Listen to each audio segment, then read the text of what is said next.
So, what's more difficult, walking and chewing gum or climbing the stairs to Air Force One without falling on your face 3 times in a row? Maybe the guy should have spit out his gum before he tried to climb those stairs. It's not very many people in this world that are willing to admit their faults and acknowledge their shortcomings.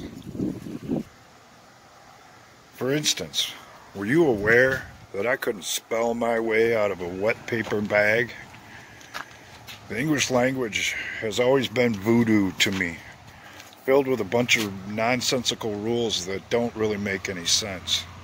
It's always been that way, and at this point in my life, I can safely say it always will be.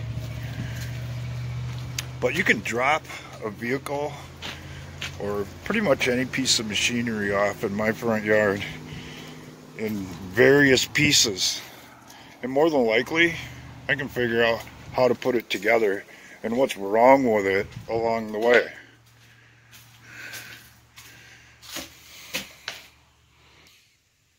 I may not be hooked on phonics, but I understand machinery and the irrefutable law of the universe that one part leans on another. And if you're willing to run around on one bad part, eventually all the parts that are connected to it will wear out as well. And this irrefutable law applies to everything.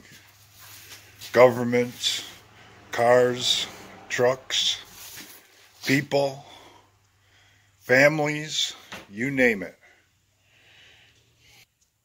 So let me break it down for you, and you decide on the context, because I'm not necessarily talking about cars and trucks here. I'm just using it as an example.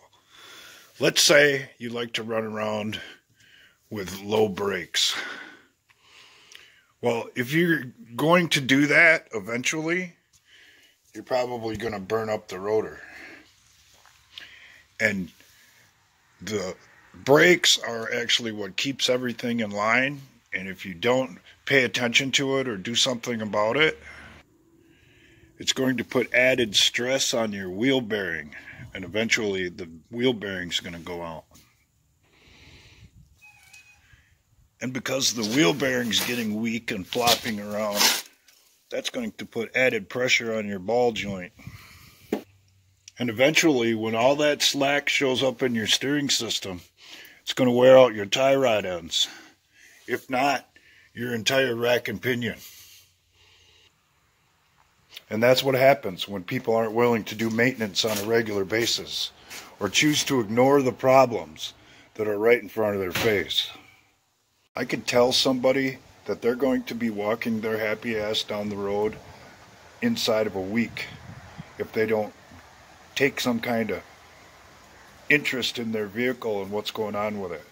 And they'd be falling all over themselves to fix it. But if I told someone that their country is about to break down, they wouldn't give a rat's ass. No less be concerned about what they should do individually to keep the breakdown from actually happening.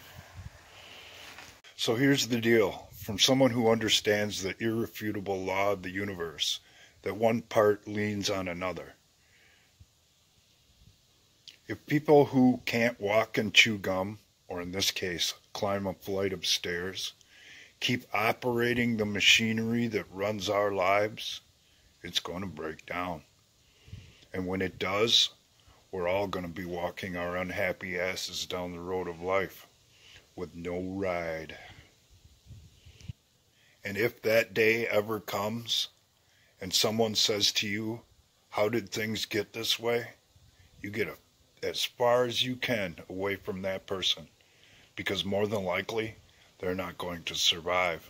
If you plan on spending time with people like that when the world breaks down, no matter who they are, you probably won't survive either.